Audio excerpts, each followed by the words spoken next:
Let's let everybody roll in. Let me know if you can see this okay, and we will be off and running here momentarily. I appreciate you spending your Tuesday with me, and let's go ahead and dive in to the questions of the day.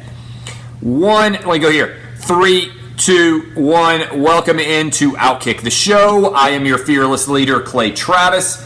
Oddshark is the presenting sponsor of this show. Go to Oddshark for all your gambling and informational related needs. I will shortly give you my final 4 picks. They'll be up tomorrow on Outkick the Coverage at when?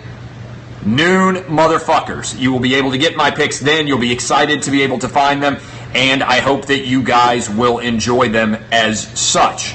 Let's go ahead and dive into the stories here.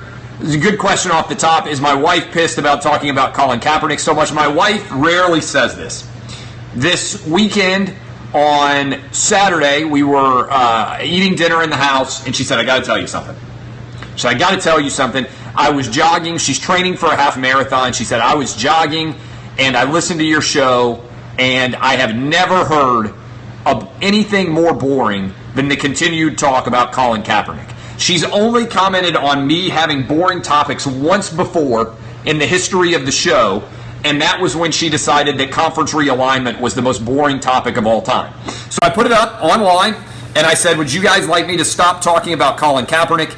And 76% of people said yes. Now, here's the problem. You can't always trust polls like this because people are always like, oh, I'm sick of hearing about Tim Tebow. Stop talking about Tim Tebow. Stop talking about Tony Romo. Oh, I don't want to hear about Brett Favre anymore. And then you get the ratings or the readership numbers, and people lie. They're just going through and clicking through like crazy. So I will tell you this.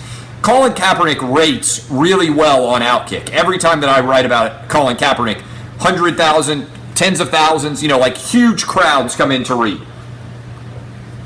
But I'm not going to talk about Kaepernick today. I want to start off with this. Did you guys see up on Outkick my ranking of the SEC football coaches 1 to 14 and the SEC basketball coaches 1 to 14? I'm not assuming that you agreed with every single ranking that I had, but my general consensus on the SEC basketball programs, people say, oh, wow, I could never have foreseen there being 3 Elite 8 teams from the SEC. I didn't think that we were going to get to see South Carolina, Florida, and Kentucky all there at once. And I had a lot of conversations with people, and I've been arguing this for a while. This is just a reflection of the fact that the SEC has really good basketball coaches now. Players may not be there yet outside of Kentucky, but the players are starting to come in.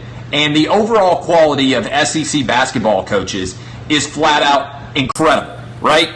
You start off with John Calipari, who even though he's drastically underachieved as a coach at Kentucky, let me give you this little tidbit so you can take it to all your Kentucky fan friends.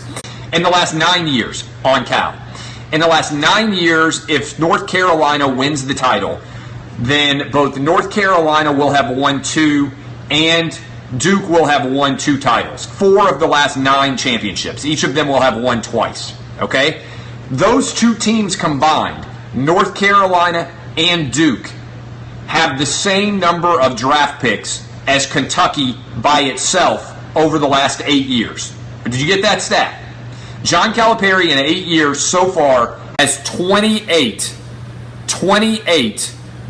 NBA picks. If North Carolina wins this year, if Roy Williams wins his 3rd title at North Carolina, then in the last 9 years, that Duke and North Carolina have had the same number combined of NBA picks as Kentucky, they will have won 4 national championships to John Calipari's 1. So John Calipari will have had twice as many NBA players as Duke and North Carolina over that 8 to 9 year period. And both Duke and Carolina, despite having half the number of NBA players, will have actually won twice as many championships each and 4 times as many overall, despite the fact that they have half as many. That's a stat that Kentucky fans, it blows their mind. That's why they're on John Higgins' page right now blaming him. Oh, we got to blame the officials. Oh, we got to blame somebody because every year, just about, John Calipari has screwed up when it came to the NCAA tournament. Even though he's got talent, the likes of which no one else has ever been able to equal. Think about this. In order to equal the amount of NBA talent that Kentucky has had over the last 8 years, you would have to combine the number 2 and number 3 most talented teams in college basketball otherwise, Duke and North Carolina, just to equal the amount of NBA players that John Calipari has had. Imagine what that combined team would have been capable of. How many national titles in the last 8 or 9 years would a combined Duke and North Carolina have won? Think about that. If there was one team, if Duke and North Carolina was one team and all the NBA players were on that one team and they were coached by Mike Krzyzewski, we might be talking about a John Wooden-like dominance. And I don't want to hear about, oh, he's going to do a bunch of Final Fours. All my Kentucky people say, oh, we don't care about Final Fours. We don't hang Final Four banners at Kentucky. All we care about is championships. Well, if that's true, John Calipari is the biggest underachiever in the history of college basketball. Nobody else has had 28 picks over an 8-year period in the history of college basketball going to the NBA. That's the truth. And John Calipari has flat out not gotten it done. But it did raise an interesting question. Why are there so many good basketball coaches? One answer is nobody's afraid of John Calipari because it doesn't really matter. Nobody cares about who wins conference championships in basketball. The NCAA tournament is so big, I bet every single one of you right now, would you rather your team win a conference title or go to the Sweet 16? You get 2 options. You win a conference title and lose in the first round of the NCAA tournament. I want your votes. Or your team goes to the Sweet 16 and you don't even know what their record is going to be in the overall entirety of the season. Every single one of you is saying Sweet 16. The NCAA tournament is what defines success in college basketball. Nobody even knows who conference champs are. It doesn't matter. So it doesn't matter in the SEC or any other conference if your conference wins the championship because you can still get in. South Carolina is a great example. It doesn't matter that South Carolina didn't win the SEC. They still went further in this year's tournament than Kentucky did. So there isn't a fear factor associated with John Calipari in Kentucky. All you need to do is get into the NCAA tournament, and you can still win a national championship whether you're better than Kentucky or not. That's the truth, right? Football's different. Everybody knows that if you can't win your conference in football, first of all, winning your conference in football is still a big deal, by and large. By and large, winning a conference title in football is still a big deal. And you have to pretty much win your conference title, notwithstanding the fact that Penn State obviously did it and it didn't matter. Notwithstanding that fact, you still have to be the best team probably in your conference in order to go to the playoff. It's hard to get into the college football playoff. It's a billion times harder to get into the college football playoff than it is to get into the NCAA tournament. And so if Nick Saban has got everything rolling in the SEC, I really think the best coaches in college football look around and say, I'd rather go somewhere else. I think that's why the ACC, the Big 12, the Pac-12, and the Big 10 all have better coaches right now than anybody in the SEC. I want you to think about that for a minute.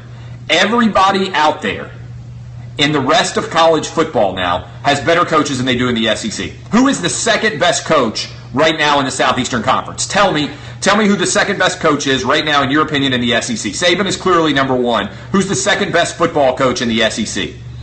A lot of different guesses out there. I said Gus Malzahn was the second best.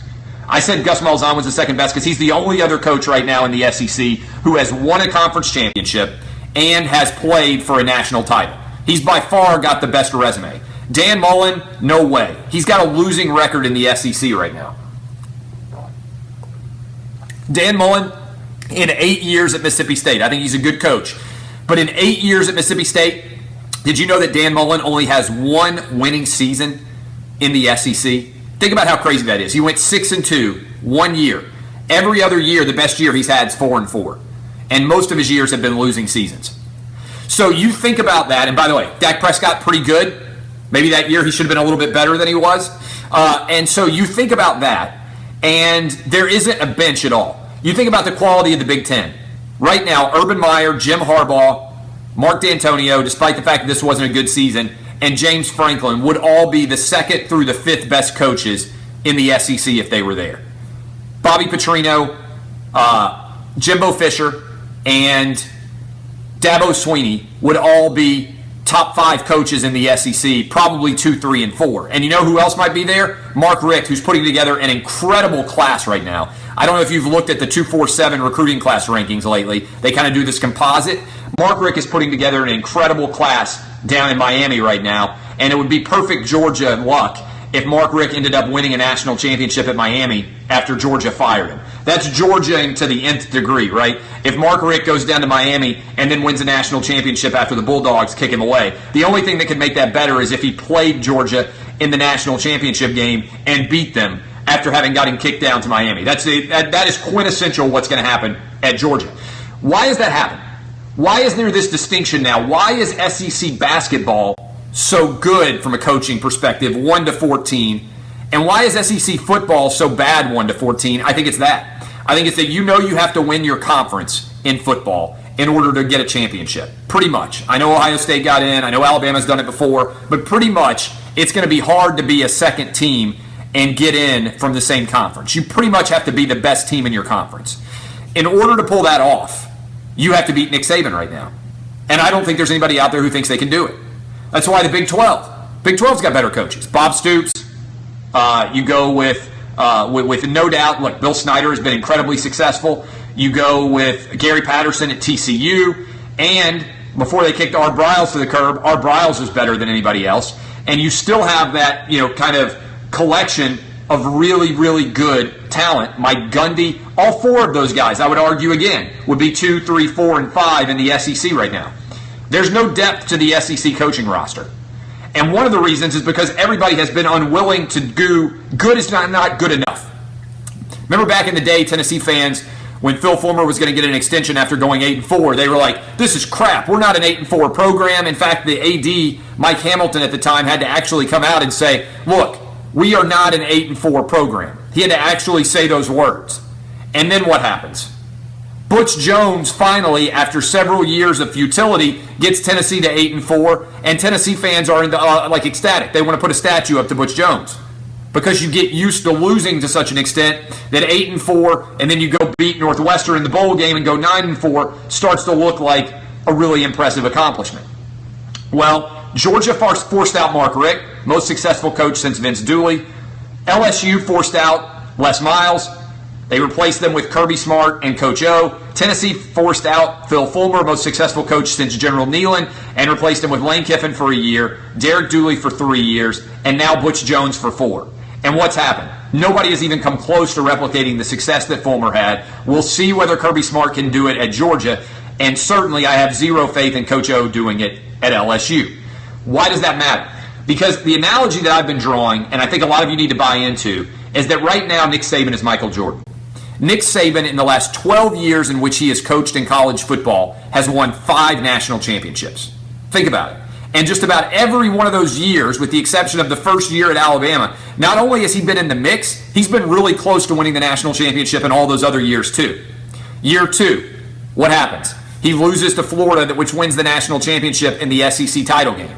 The year after his first national title, Alabama's maybe more talented, but they only go 9-3, then they roll out and beat Michigan State like 100-0 in the Citrus Bowl. Think about all these different ways. He loses on the kick 6. Kick 6 was a freakish outcome. They were the best team in the country that year, probably would have won a championship. I think they would have beaten Florida State. Loses to Ohio State in the playoff. Probably the better team in that game, I still believe, but Ohio State got hot, came back from a deficit, and won. And what happened last year? Alabama gives up whatever it was, a 21-7 lead, and Clemson wins the national championship. I think if they played a 7-game series, that Alabama was better than Clemson. We'll never know.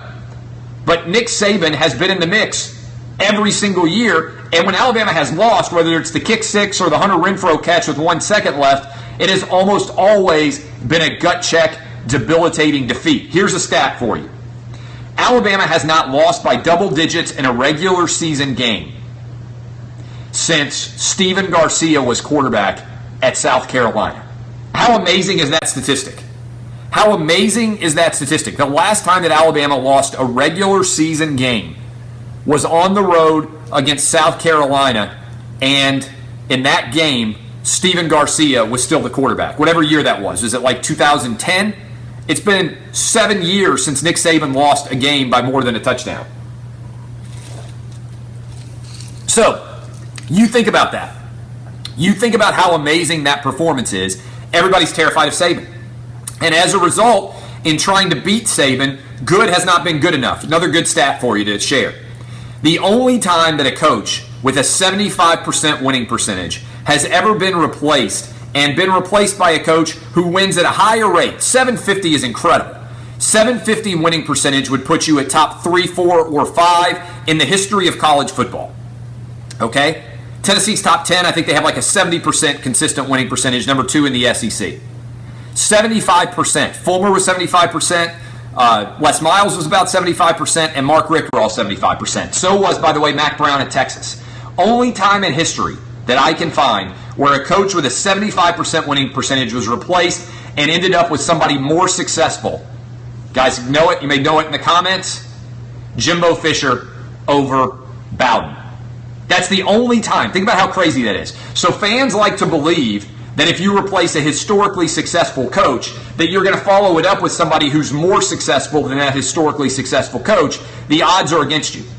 Jimbo Fisher did it at Florida State. Otherwise, it's never been done in the history of college football. You've already seen it with Mac Brown. Disaster. Charlie Strong comes in, gets fired after a few years. You've already seen it at Tennessee.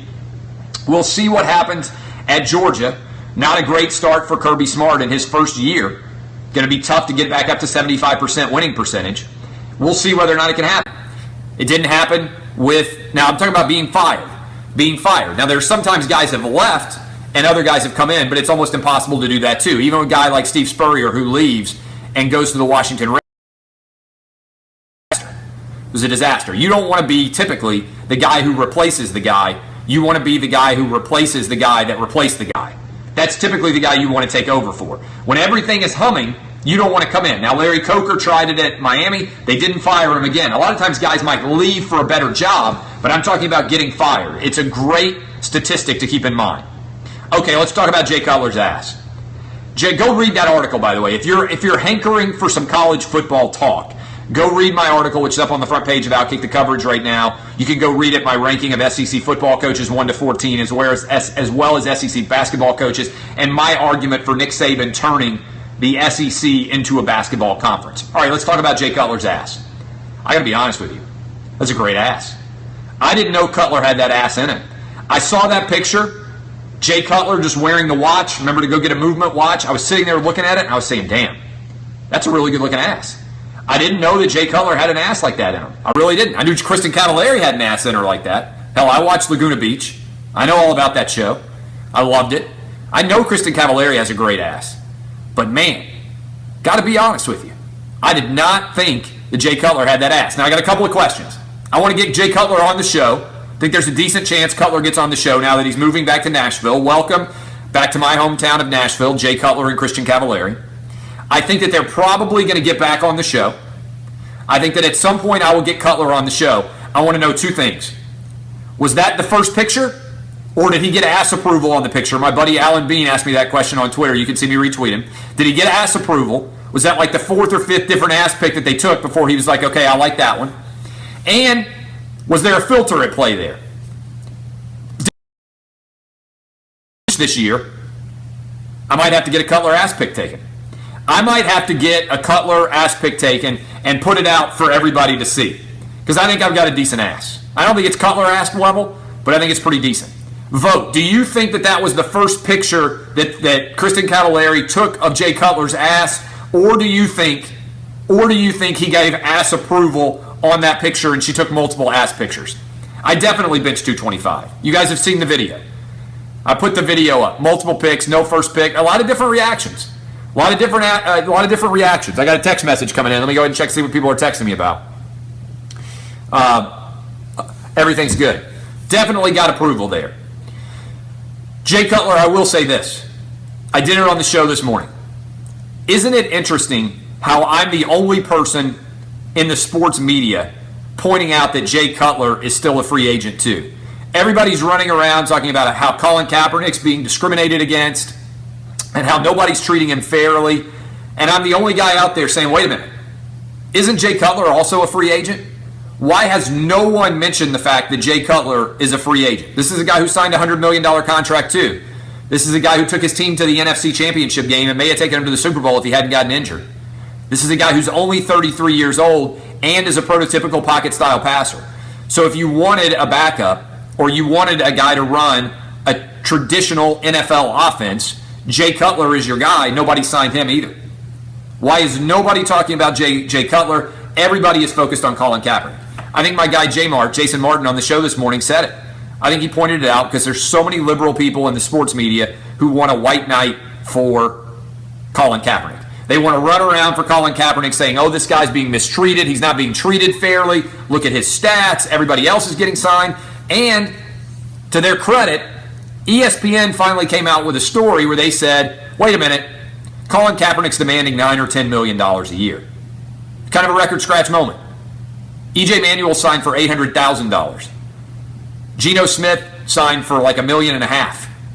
Even the guy that everybody's been pointing to, Josh McCown with the New York Jets, signed for $6 million.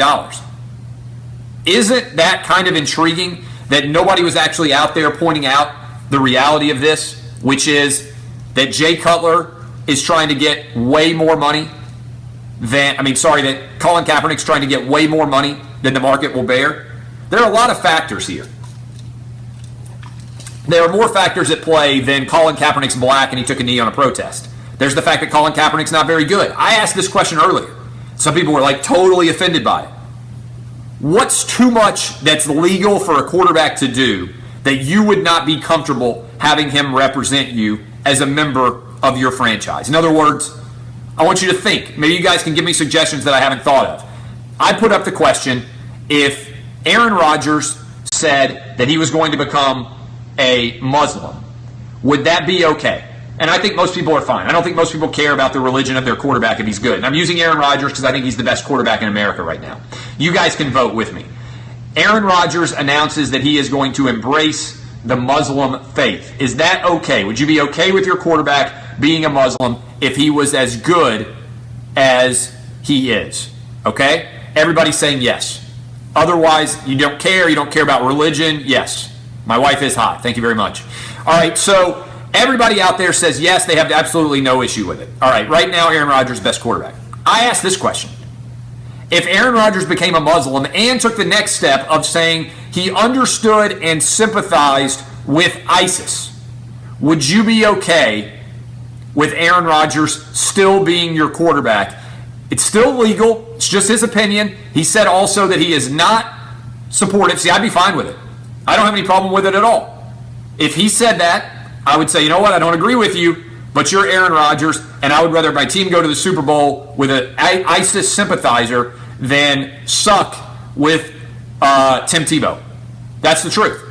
So that's the limit for a lot of you guys. That's the limit for a lot of you guys. It's legal. It's not illegal to be an ISIS sympathizer. It's not illegal for somebody to say, you know what, I understand why ISIS hates us. And I think that American foreign policy has led to the creation of ISIS. That's not an illegal position. That's First Amendment rights. Now, you may find it offensive. I don't have that opinion myself personally, but I certainly would rather have a quarterback who won, even if he sympathized with ISIS, than not. Now, why are some of you okay with drafting a wife beater or with drafting a girl beater, which are actual physical acts? But if you say that you understand and empathize with people who are saying that they're okay with ISIS, that's unacceptable. One is a crime. The other, not a crime at all. I just find it fascinating. I think that, in general, most people argue something that isn't true. I think the minute that Aaron Rodgers came out and won the MVP, people would not fight it against like that. All right, your questions. That's the hypothetical. Give me other hypotheticals. I'm saying not an illegal act, although I did say this on the radio show, and I'll continue to say it too. I want you guys to think. I try to give you challenging hypotheticals that you can share with your buddies or at least debate with them. What if, and this is the law student in me, right? I mean, all lawyers sit around debating hypotheticals because that's ultimately what the law is, right? It's a collection of facts that you have to figure out how they fit the law. Where is the line between appropriate and inappropriate in your mind? And so I don't think most of you would care if the quarterback was gay. Give me your feedback as well. If Aaron Rodgers came out and announced he was gay, would anybody care as long as he was still Aaron Rodgers? Are there people out there who would say, I don't want Aaron Rodgers to be my quarterback because he's gay? I don't think that anybody would care, right? That's what I think about the big fallacy about the Michael Sam situation was. It wasn't a big deal that Michael Sam was gay. The reason why he didn't make the team was because he wasn't good enough. Yeah, I believe ultimately the NFL is a meritocracy.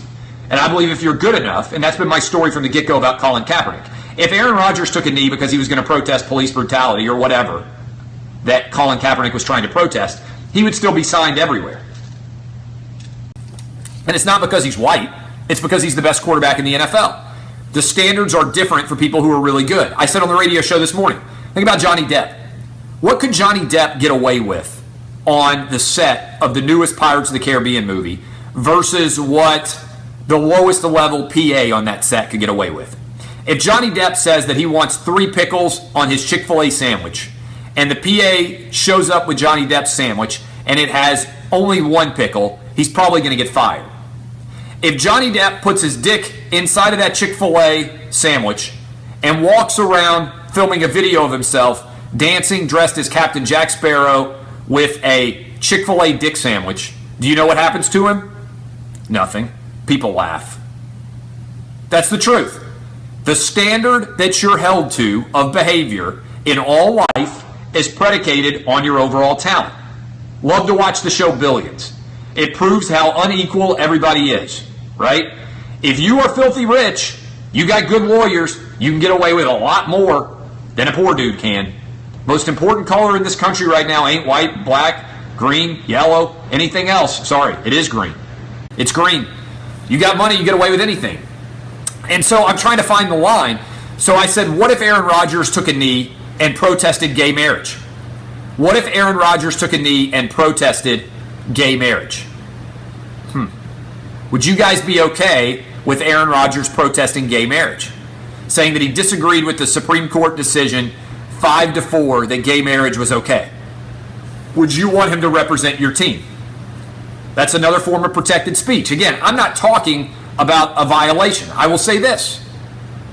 A lot of you are upset with the idea that Aaron Rodgers could express empathy or sympathy or anything of the nature with ISIS. But how many of you would be fine with Aaron Rodgers quarterbacking your team if he was on video knocking out Olivia Munn like Ray Rice did in the Atlantic City casino? Think about that. I want you to vote. Are you okay with Aaron Rodgers being your quarterback if he had knocked Olivia Munn out in the exact same fashion that Ray Rice did on that video? Yes or no? I want to see it on both Facebook and on Periscope. Are you okay with him being your quarterback? Would you give him a second chance if he had knocked out Olivia Munn?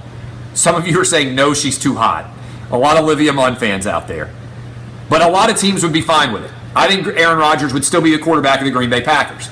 I think that Tom Brady, if he had knocked out Giselle, would still be the quarterback of the New England Patriots because their standard is different.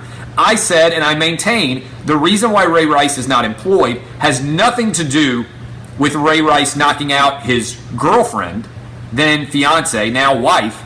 It has to do with the fact that he knocked out his girlfriend and wife, plays the position of running back, and only averaged 3.1 yards a carry the year before. The reason why Adrian Peterson is not employed now is not because he got charged with child abuse in the past. It's because he's not as good as he was back when he first got accused of child abuse. Now, those are actual physical acts. But it's fascinating to me how fans decide what's appropriate and inappropriate when it comes to being able to represent your team.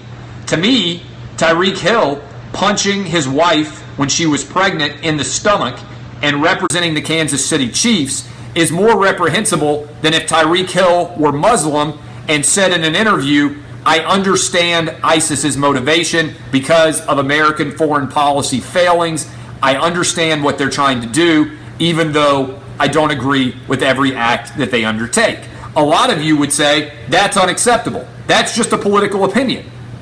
To me, it's much worse to have a physical act of violence that you have undertaken. Now, in the world today, it's oftentimes better to actually be doing something wrong than it is to tweet something wrong or to say something wrong. Just think about it, what our standards are and what the rules are. All about talent. I agree with you, Willie. All about talent. All right, let me tell you about, speaking of talent, the guys that I represent and that work with me have a great deal of talent. You've heard about low T or low testosterone all over the place, promising guys like you improved energy, better sex drive, more vitality, all kinds of other anti-aging benefits. Drug companies have been making a ton of money selling testosterone as a fountain of youth. This year, this is crazy, testosterone treatments expected to reach $5 billion in annual revenue. That's more revenue than the NHL. Problem is, March of 2015, FDA issued a report saying these drugs may be increasing the risk of cardiovascular issues, including heart attack, stroke, and death. 1 in 4 patients never tested to see if they have the only condition approved for these treatments. They're just given the drugs anyway. Right now, thousands of lawsuits pending against the makers of Androgel and other low-T treatments like Androderm, Testim, and BioT.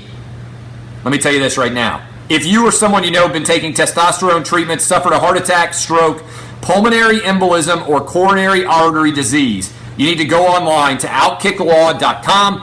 Go to OutkickLaw.com or call 1-844-OUTKICK. Fill out the online form or give us a call, and our lawyers will help you fill out what you need to do next. Absolutely no cost to you. Just go to OutkickLaw.com or call 1-844-OUTKICK. Going to make you a lot of money. Get you taken care of. Get you a lawyer that you deserve. Okay, let's continue with our story. Did you see that Kentucky fans have now deluged completely the poor guy? Is it Ron Higgins or whatever the guy's name is? John Higgins. John Higgins, the aligned against them, was trying to get everybody out of sorts, was trying to get everybody angry and allow Kentucky to lose. They found out that he had a roofing company, the poor bastard, and they have deluged his Facebook page. I'm going to say this with you right now. I think this is a clear example of Kentucky fans not wanting to acknowledge the truth, which is the reason they're so angry is because John Calipari fails time after time after time. He's the most overrated coach in college basketball. He is underachieved given all the talent that he has, and Kentucky fans are looking for reasons to lash out at someone other than themselves. And that is why they are going after John Higgins. They've decided that he's the reason they lost, even though the foul calls were even in the game, even though the free throw shooting was virtually even in the game if you take out the end of the half fouls brought to you by Kentucky's intentional fouling to try to extend the game.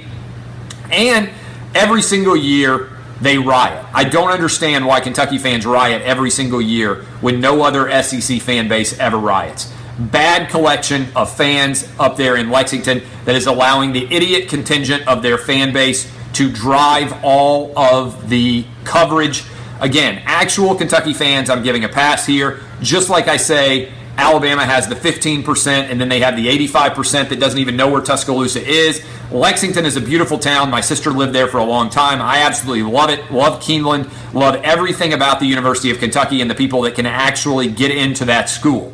But the stupidity of the average Kentucky fan is only rivaled by the stupidity of the average Alabama fan in the SEC, and they are driving the story truck here, and oftentimes they are behaving in an ignorant and illogical and indefensible manner. That's the truth. So, Kentucky fans, grab your loser fans by the scruff of the neck, tell them to stop embarrassing the state, stop embarrassing your school, and stop behaving like a bunch of idiots, and leave John Higgins alone. He's got a damn roofing business. Do you think this guy is killing it if he has to work as a roofer in all the time that he's not being an official? He's doing the best job that he can. That game was incredibly difficult to officiate because it was so physical. Is he perfect? No. But I listened to the broadcast, and your idiot announcers were constantly complaining about foul calls. I don't know that I've ever seen a fan base complain as much about fouls as Kentucky, with the possible exception of Vanderbilt. Nobody else, football, it doesn't happen. Like, you want to get calls, but I've never seen anything like it in football. That's the equivalent of college basketball, where the announcers actually say all the time, oh, that wasn't a foul, which encourages all the dipshits who are listening to those shows to buy into the idea that officials are biased. If an official was biased in a game, guess what? The money line would get covered. Everybody would know. I'd love to know if an official had a fix in on a game. I'd love to gamble on a game where I knew the fix was already in. That's the truth. I'm sick of complaining about foul calls. Kentucky lost that game because they couldn't score in the final 5 minutes. And so all of a sudden they were down 7 and they miraculously hit 3 threes. Okay? They also lost that game because they couldn't cover a big, slow white guy in transition on defense. All they had to do was not give up a wide open shot in the final 6 seconds, and they would have gone into overtime. Instead, they got Leitnered all over again. And by the way, thanks to Grant Hill, who came on the show today. That's the truth. All right, final thoughts here. Did you see LeBron James take the flop like he did in last night's game? I'm over LeBron. I have moved from LeBron fan pre-decision to hating LeBron post-decision to liking LeBron after the decision to now hating LeBron again.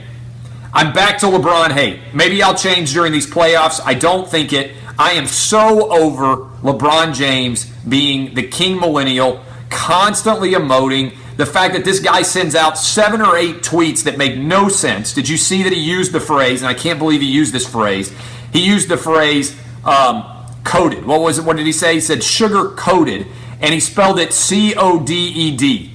This guy is supposedly really intelligent. Wouldn't you have somebody in your posse proofread your damn actual tweets before you send them out to 34 million people? I'm sick of us acting like athletes are smart, all right? I'm particularly sick of it when it comes to politics. Everybody's like, oh, LeBron's got such a brilliant thing to say about Donald Trump. Bullshit. LeBron doesn't know anything about politics, all right? LeBron James doesn't even know how to write and spell sugar-coated. He thinks it's sugar-coated, C-O-D-E-D. Stop right now. And even if you're not perfectly intelligent, wouldn't you have somebody proofread your tweets before you send them out to everybody? And by the way, this goes for Donald Trump too. If I ever misspell a word in a tweet, I am mortified. It hardly ever happens. And I don't have anybody proofreading my tweets at all. If I ever make a mistake like that, I'm like, oh my God, I can't believe that I just misspelled that word. It's mortifying to me. And I have 330,000 followers, okay? I'm trying to get that right. I'm trying to get that right. I care enough about all of you idiots that I'm trying to not misspell words when I send out a tweet. If I had 35 million followers, the last thing I would do is not be able to say sugar-coated. And by the way, everything that he complained about in that Twitter rant is exactly what he represents. I saw a great line from Frank Martin. Frank Martin said, we got to stop blaming kids, basically, for being pussies. And why did he say that? He said, kid doesn't grow up being a pussy. He said, the reason why kids are pussies today, basically, is because the adults make them pussies. Kids don't know what's right and wrong. Kids don't know how to be raised. The reason why millennials are all a bunch of fucking pussies right now is not the millennials' fault. It's the parents who raised them and are a bunch of fucking pussies themselves. So I am asking you, if you are a parent, do not raise your kids to be pussies. If you are not yet a parent, but you feel like other people around you have pronounced pussy tendencies, do not raise your kids to be pussies. All right? Just grow up with them and treat them how to be normal human beings who can handle somebody saying something mean to them, who can handle getting lightly elbowed in a basketball game without falling down like they're a bunch of crybabies. LeBron James is maybe the biggest, strongest man in America pound for pound today, right? I don't think that's a ridiculous proposition. In order for David Lee to knock him down with an elbow, he would have to come off like the 10th floor of a building and land old school WWE style with his actual elbow right on top of LeBron's head.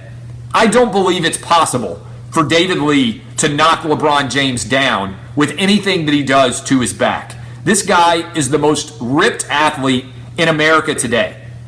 Pound for pound, there is nobody more athletic than LeBron in the world. This guy is a physical specimen. Yet every time he gets lightly tapped, he rolls around on the ground like a fish that's out of water that's dying because of a lack of oxygen. I'm over it. LeBron James, I hope you get swept. I hope you don't have home court advantage. I don't care who wins in the East, but I am all in on team anti-LeBron this playoff season. And I don't even like the Warriors either because they're a bunch of millennial pussies. I don't even know who I'm going to root for, but I'm definitely not rooting for LeBron James. DBAP, motherfuckers. I am Clay Travis. This has been Outkick the Show. If you love it, share it with your friends. If you hate it, Tell everybody you know how much of an asshole I am, and tell them to make sure that they listen tomorrow morning, 6 to 9 a.m. Eastern, on 250 radio stations nationwide, as well as Sirius XM Channel 83. Great show coming tomorrow. Jeff Schwartz, Casey Smith, and more. And super time special guest coming on Thursday. You're not going to want to miss it. I am Clay Travis. This has been Outkick the Show. Go to OutkickLaw.com if you have low T or if your dad died of a heart attack, which I hope didn't happen. But if he did, go to OutkickLaw.com. I love you guys. See ya.